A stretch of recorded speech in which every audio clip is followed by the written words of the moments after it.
इसी के साथ मैं चाहूंगा आर.डी. पाल साहब।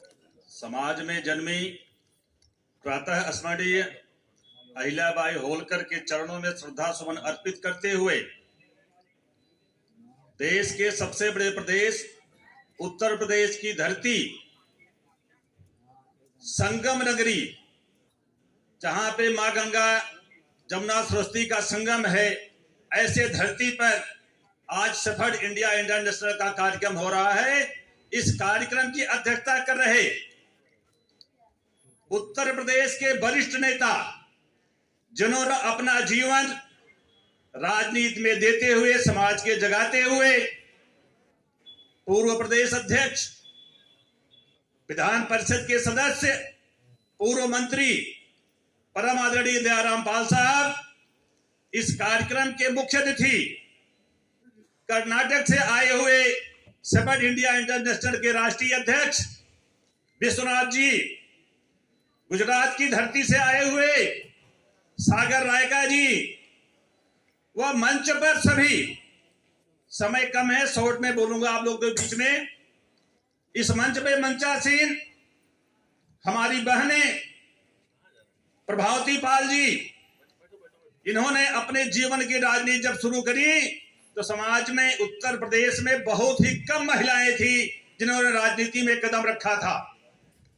ऐसे समाज में इस सफल इंडिया इंटरनेशनल के कार्यक्रम पे मंच पर मंचासीन समस्त मंचा पदाधिकारी, प्रयागराज की धरती पे आए हुए सभी स्वजाति बंधु, नारी शक्ति के रूप में हमारी बहनें, बेटियां यहां पर एकत्रित होकर के इस कार्यक्रम की शोभा बढ़ा रहे हैं। इसके लिए मैं आप सबका बहुत बहुत आभार व्यक्त करना चाहता हूं। आप सबको कहना चाह रहा हूं, यह कोई राजनीतिक मंच नहीं है, तो मैं इस दौर में कोई भाषण देने की बात नहीं करना चाह रहा हूं। समाज के अंतिम व्यक्ति का उत्थान कैसे हो, उस पर विचार करने के लिए यह एक सामाजिक मंच बनाया गया है। सफल इंडिया इंटरनेशनल पूरे विश्व में, इसका नाम इतना अच्छा, रजिस्ट्रेशन ऐसा है, पूरे विश्व में काम कर रहा है।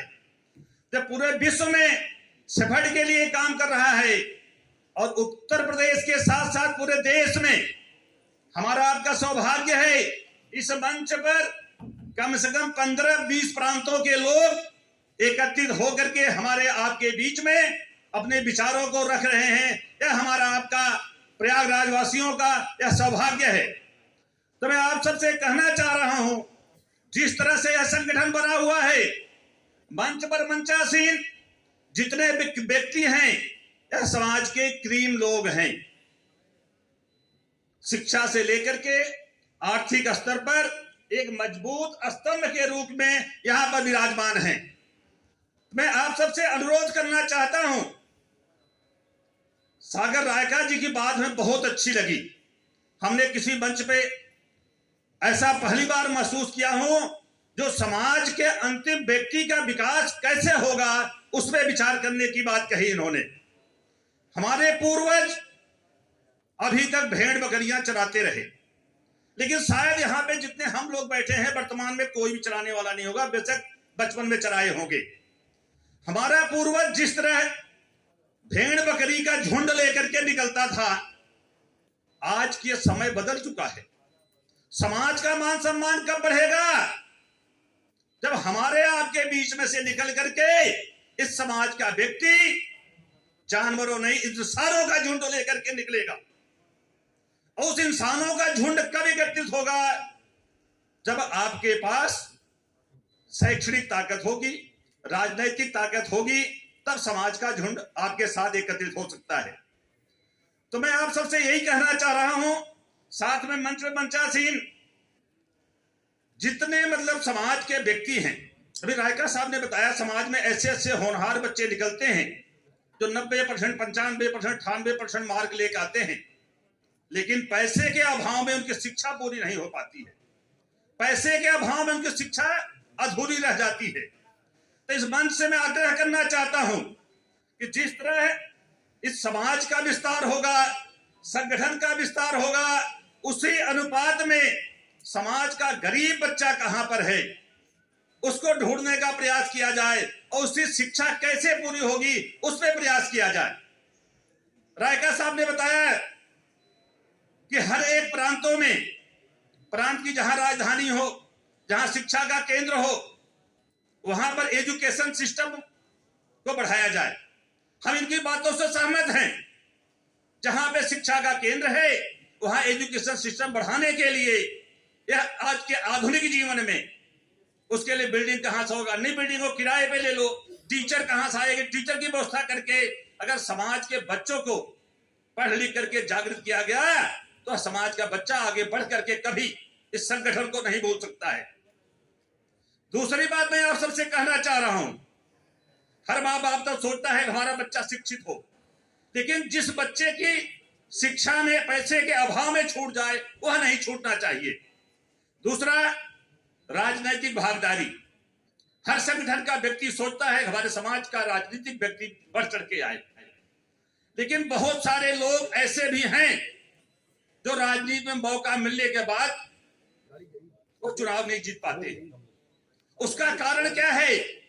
हो सकता पैसे का अभाव है, हो सकता उनकी एकजुटता नहीं रही हो, लेकिन मैं यही अनुरोध करना चाहता हूं, अगर समाज के किसी व्यक्ति को अच्छी राष्ट्रीय पार्टियों से टिकट मिलता है तो हम आप मिल करके उस व्यक्ति को कैसे जिताया जाए, उसके लिए क्या योगदान दे सकते हैं, तन से मन से क्या सहयोग कर सकते हैं, हम आपको खड़े होकर के उसका साथ देना चाहिए। अगर वह व्यक्ति जीत करके समाज में आएगा इस संगठन को कभी नहीं भूल पाएगा, जो मैं महसूस करता हूं। हमें कहना नहीं चाहिए। हमारे मंच पे एक विधायक हमारे परम मित्र राजकुमार पाल जी हैं, इनको भारतीय जनता पार्टी ने टिकट दिया, हमने अपना सारे कारोबार छोड़ करके इनके लिए आया। हमारे जितने शुभ चिंतन का सब कोई जाओ भाई, जिसकी जितनी क्षमता है उतनी इनकी मदद करो, कल जीत के आएंगे, समाज का नाम होगा। आज समाज का नाम हो रहा नहीं हो रहा है। ये विधायक बन के आए हैं, अब किसी दल के प्रदेश अध्यक्ष हैं, समाज में घूम रहे हैं, इनके साथ साथ समाज का भी मान सम्मान हो रहा है। हमारे मंच में जगन्नाथ पाल जी बैठे हुए हैं, इनको अभी लोकसभा का टिकट मिला। हमने अपने जनपद भदोही से लोगों से बोला भाई जिनकी जितनी क्षमता है सब कोई एकजुट होकर के जाइए, उनको 2-4 दिन समय दीजिए, अगर अर्थ की जरूरत है उससे मदद करिए। आप पर बैठे हुए महसूस कर रहे होंगे, तो हमने मतलब जो अपने विचार में सोचा हुआ आप लोगों के बीच में कहना चाह रहा हूं कि राजनीतिक व्यक्ति तभी निकल के आएगा जब हम आप संगठित होकर के उसकी मदद करेंगे। तीसरा पॉइंट है कि अभी चर्चा हुई है हमारे समाज का व्यक्ति, हम कर्नाटक की धरती को शांत करना चाहते हैं, हम मानना चाहते हैं कि कर्नाटक की धरती पर हमारी बहन ने बताया 11 मल्ले हैं और उत्तर प्रदेश में कर्नाटक से कहीं ज्यादा जनसंख्या है, लेकिन हम 4-6-10 मल्ले नहीं बना पा रहे हैं।